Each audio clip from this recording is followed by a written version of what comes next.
Welcome to RSWG. If you have a question for us, hit us up on our website or our Facebook.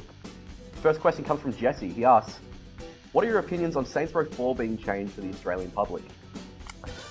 I gotta say, I kind of agree with it. The things that they changed, I didn't really like anyway, and I don't think they provide any extra entertainment or any value to the game. I don't feel like we've really lost anything by taking out that stuff. Yeah, but like, is it a catalyst for other things going to be censored now? Like, we're all about trying to get, like, you know, nothing censored here. We just got the R18, and then this comes out, and we're like... But that's the thing. People don't understand that just because the game's rated R18, that doesn't mean it's completely uncensored. To get to R18, you have to meet certain qualifications, and even then, if you don't meet those, it gets refused classification. R18 doesn't mean uncensored. It just means, like, the level of censorship is very, very, very low. No. This question comes from Benjamin. He asks, do you think that indie games in general are starting to overshadow the larger companies? No, I don't think so at all. Sure? Yeah, There's definitely some games that have, like, earned a lot more than AAA titles. Absolutely, but those are few and far in between. Like, you know, let's look at the AAA titles here. So you've got, you know, your Call of Duties, your Grand Theft Autos, your, you know, yeah, stuff like that, and they're always going to amass huge amounts of money because they've got all of that marketing funding and stuff like that. I mean, you know, Grand Theft Auto 5 made $1 billion in 3 days. Okay, I mean, Fruit Ninja didn't even make that much in a month. You know, and that was like the biggest of those sort of portable games.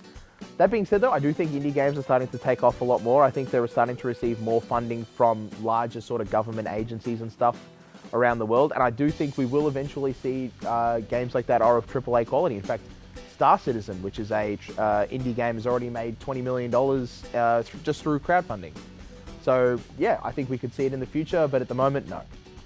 Yeah, I think it's not that far in the future that we'll see the indie games start like make a lot more. Like, if you think about all the indie games that are like the most popular ones, so Minecraft, Braid, and like Journey and all that kind of stuff, if you look at their revenues, like, they've pretty much earned more than, what, 90% of other video games that have come out. So yeah, it's not as far away as, like, I think you think. So. Yeah, that's true.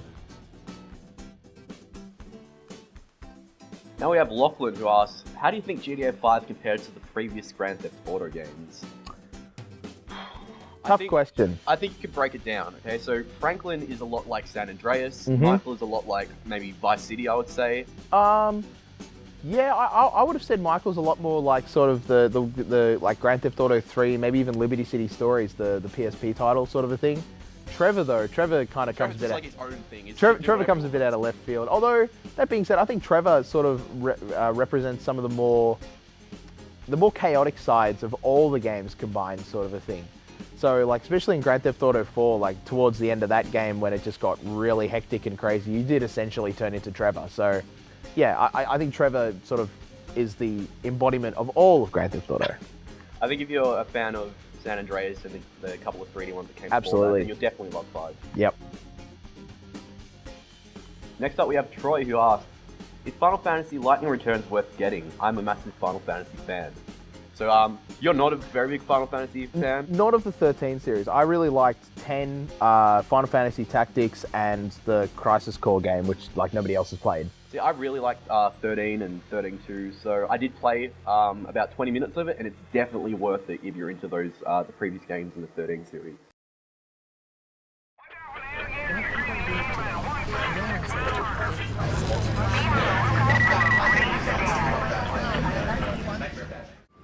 G'day everyone, John McLeish here. I'm joined by Harry. He's the producer of Kinect Sports Rivals. G'day Harry, how you going, mate? Hey, I'm doing good, how are you? Not fantastic. So Kinect Sports Rivals, is this like a sequel to the original Kinect Sports?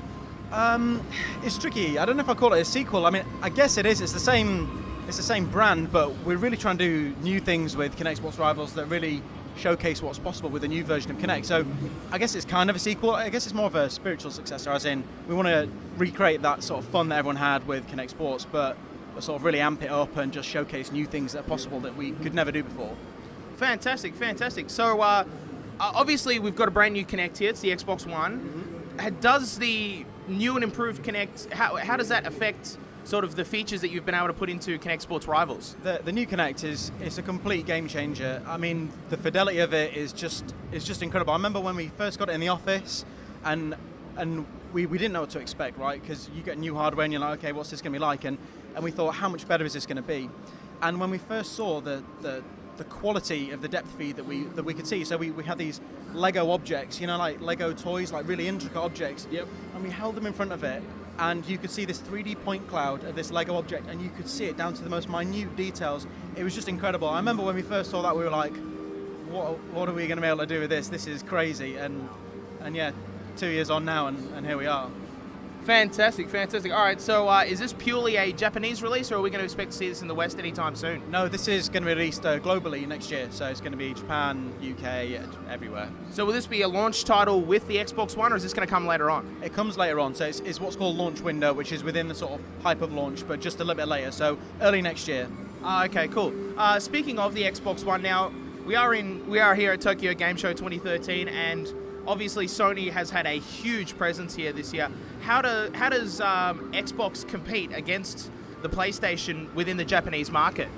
I don't really have any information on that. All I can say is basically what I see here, that we've got like a really massive booth this year, and Xbox is clearly going big. Clearly Japan is an important market to Xbox, but unfortunately I don't have a great deal of information about that. I mean, we're really keen to get our game out in Japan, and one of the great things again about new Kinect is that the field of view is so much wider, because one of the pieces of feedback that we got from the original Kinect was that, you know, Japanese living rooms, some of them can be quite small. You know, you've not got enough room to maneuver, so they really took that feedback on board in making the new one. So we really think that this new version of Kinect has got a chance to be a real hit in Japan, because no longer do they have to worry about having rooms that are too small. You can stand a meter away and it can still see your entire body and, you know, person next to you, which, you know, is completely unprecedented. So how large is the play space for the new Kinect? So it's massive. So I can stand about here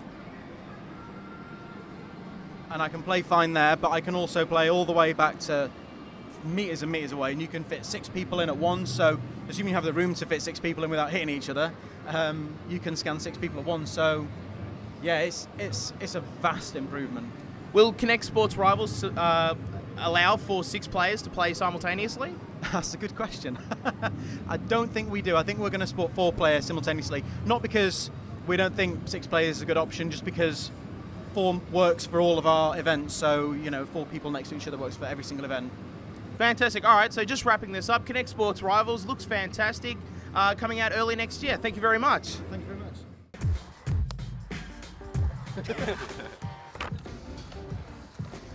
So I went down to the So I wandered down to the Secunda. So I wandered down to the live it, breathe it, let it in the air, Satan.